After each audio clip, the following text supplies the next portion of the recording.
So B J ಪಿಯವರ ದುರಾಂಕಾರದ ಪರಮಾವಧಿ ಮುಂದುವರಿಕೆ. So ಸ್ನೇಹಿತರೆ, ಏನಿಲ್ಲ, ಪ್ರೀತಮ್ಮ, ನಾರಾಯಣಗೌಡ, ಸುಮಲತಾ ಈ ಸಾಲಿಗೆ ಈಗ ತುಮಕೂರು ಜಿಲ್ಲೆ ಎಂಟ್ರಿ ಆಗಿದೆ. ಸೊ ನನ್ನದರ್ದನ್ ಮಸಾಲಾ ಜಯರಾಮ್ ಕತೆ as usual it's yours Karthik ಮೈಸೂರಿಂದ. ಸೊ ಇವತ್ತು ಶುಕ್ರವಾರ ಹಬ್ಬದ ಶುಭಾಶಯಗಳನ್ನ ಹೇಳ್ತಾ ತಾಯಿ ಚಾಮುಂಡೇಶ್ವರಿ, ನಮ್ಮ ಮನೆ ತಾಯಿ ಮುಳ್ಕಟ್ಟಮ್ಮ ಎಲ್ಲರಿಗೂ ಒಳ್ಳೇದು ಮಾಡಲಿ ಅಂತ ಹೇಳ್ತಾ ಆ್ಯಸ್ ಯೂಶುವಲ್ ನಿಮ್ಮ ಮುಂದೆ ಹಾಜರಾಗಿದ್ದೀನಿ, ನಿಮ್ಮ ಕಾರ್ತಿಕ. ಸೊ ಸ್ನೇಹಿತರೆ, ಮೊನ್ನೆ ಒಂದು ಸ್ಟೇಟ್ಮೆಂಟ್ ಕೊಡ್ತಾನೆ, ಯಾರು ಮಸಾಲಾ ಜಯರಾಮ, ಮಾಜಿ MLA ತುರುವೇಕೆರೆ ಕ್ಷೇತ್ರ. ಸೊ ಈಗ ಅಲ್ಲಿ ಗೆದ್ದಿರೋರು HD ಕೃಷ್ಣಪ್ಪನವರು. ಈ BJP ಅವಕ್ಕೆ ಏನಾಗಿದೆಯೋ ಏನೋ ಗೊತ್ತಿಲ್ಲ. ಸೊ ಸೆಂಟ್ರಲ್ ಕಮಿಟಿಯವರು ಬಂದು, ಇಲ್ಲಿನ ಉಸ್ತುವಾರಿಯವರು ಬಂದು ಅನೌನ್ಸ್ ಮಾಡಿಬಿಟ್ಟು ಹೋದರು. ಸೊ ಯಾವುದೇ ಕಾರಣಕ್ಕೂ ಮೈತ್ರಿ ಬಗ್ಗೆ ಮಾತಾಡೋಂಗಿಲ್ಲ ಅಂತ. ಅಲ್ಲ, ಇವು ನಾಯಿ ಬೊಗಳಿದ್ರೆ ದೇವಲೋಕ ಹಾಳೆ ಅನ್ನೋ ಮಾತಿಗೆ ಇವೆಲ್ಲ.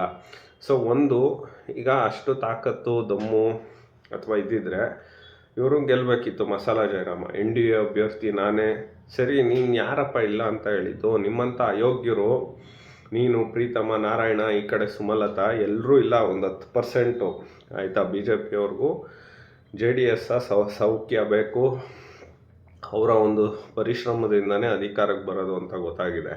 ನಿಮ್ಮಂಥವೆಲ್ಲೋ ಈ ಅಕ್ಕಿಲಿ ಹುಳ ಇದ್ದಂಗೆ ನೀವು ಅಂಥದ್ರಲ್ಲಿ. ಸೊ ಇದನ್ನು BJP ಅವರು ಸೀರಿಯಸ್ ಆಗಿ ತಗೊಳ್ಬೇಕು. ನಾನು ಅಟ್ಲಾಸ್ಟ್ ಏನು ರೀ, ಬೈ ಚಾನ್ಸ್ ಒಂದು 10 ಸೀಟ್ ಕಮ್ಮಿ ಆಗ್ಬೋದು, ಒಂದು 20 ಸೀಟ್ ಹೋಗ್ಬೋದು, ಬಟ್ ಅಧಿಕಾರಕ್ಕೆ ಬರೋದಕ್ಕೆ ಯಾವುದೂ ಏನೋ ಮೋಸ ಇಲ್ಲ.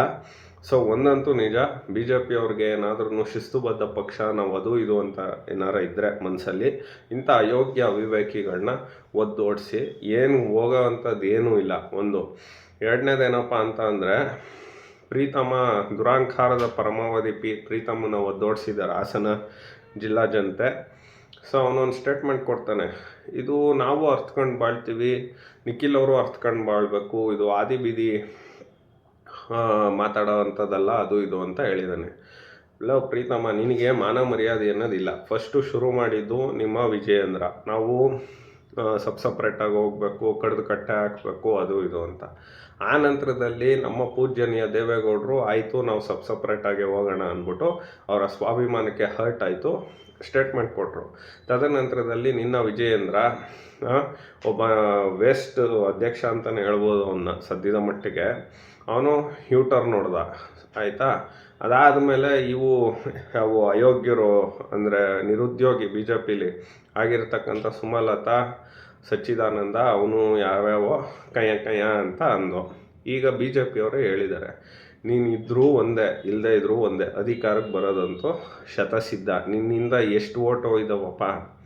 ಸೊ ಮಸಾಲಾ ಜಯರಾಮನ್ಗೆ ಹೇಳೋದು ಅಷ್ಟೇ, ಇನ್ನೊಬ್ಬನಿಗೆ ಹೇಳೋದು ಅಷ್ಟೇ, ಇಂಥ ಅವಿವೇಕಿಗಳಿಗೆ ಆಸ್ಪದ ಕೊಡಬೇಡಿ. ಆ್ಯಂಡ್ ದೆನ್ ನಾನು ಹೇಳೋದಿಷ್ಟೇ, ಒಕ್ಕಲಿಗ ಆ್ಯಂಡ್ ಲಿಂಗಾಯತರು. ಸೊ ಯಾರನ್ನೇ ನಿಲ್ಲಿಸಿದ್ರು ನೋಡಿ, ವೆದರ್ ಮಸಾಲಾ ಜಯರಾಮನ್ ನಿಲ್ಲಿಸಿದ್ರೆ ನಮ್ದೇನು ಅಭ್ಯಂತರ ಇಲ್ಲ, ಗೆಲ್ತೀವಿ, ಮಾಡ್ತೀವಿ, ಆಯಿತಾ. ಇದೇ BJP ಅವರು ಶಿರಾದಲ್ಲಿ ದಿಲೀಪ್ ಅವರು ಓಪನ್ ಸ್ಟೇಟ್ಮೆಂಟ್ ಕೊಟ್ಟರು, ನನಗೆ ಟಿಕೆಟ್ ಕೊಟ್ಟರೆ ಓಕೆ, ಇಲ್ಲ ನಾನು ಯಾರಿಗೆ ಕೊಡ್ತಾರೋ ಅವ್ರಿಗೆ ಕೆಲಸ ಮಾಡ್ತೀನಿ ಅಂತ. ಎಲ್ರದ್ದು ಅದೇ ಮನಸ್ಥಿತಿ ಇರೋದು. ಎಲ್ಲೋ ಈಗ ಒಂದು 10% ಇಂಥವಿಂದನೇ ಹಾಳಾಗೋದು ಪಕ್ಷ. ಸೊ ಹಾಗಾಗಿ ಒಂದಂತೂ ನಿಜ. ಆಮೇಲೆ ಮೇನ್ ಸ್ಟ್ರೀಮ್ ಮಾಧ್ಯಮಗಳಲ್ಲಿ ಮೈತ್ರಿ ಇರುತ್ತೋ ಇರಲ್ವೋ, ಯಾವುದೇ ಕಾರಣಕ್ಕೂ ಈ ಮೈತ್ರಿಗೆ ಏನೂ ಆಗಲ್ಲ. ಏಕೆಂದರೆ BJP ಇದೇನೋ ಅಮಿತ್ ಶಾ ಮಾಡಿದ ಮಿಸ್ಟೇಕು, ಕಡ್ದು ಕಟ್ಟೆ ಹಾಕ್ಬಿಡ್ತೀನಿ ಅಂತ ಎಲ್ಲ ಬಂದು ಏನೇನೋ ಮಾಡಿದ್ರು. ಈಗ ಗೊತ್ತಾಗಿದೆ ಅವ್ರಿಗೆ, 19 ಸೀಟಲ್ಲಿ 17 ಸೀಟು BJP, 2 ನಾವು. ಆ 17ರಲ್ಲಿ JDS ಅವರ ಒಂದು ಏನು ಶ್ರಮ ಇದೆ, JDS ಅವರ ಏನು ತಾಕತ್ತಿದೆ ಎಲ್ಲವೂ ಗೊತ್ತಾಗಿದೆ. ಸೊ ಹಾಗಾಗಿ ಮೈತ್ರಿ ಮುಂದುವರಿಯುತ್ತೆ, ಮೈತ್ರಿಗೆ ಭಂಗ ಇಲ್ಲ. ಸೊ ಇಂಥ ಒಂದು ಅವಿವೇಕಿಗಳಿಗೆ ಕಿವಿಗೂಡಬೇಡಿ.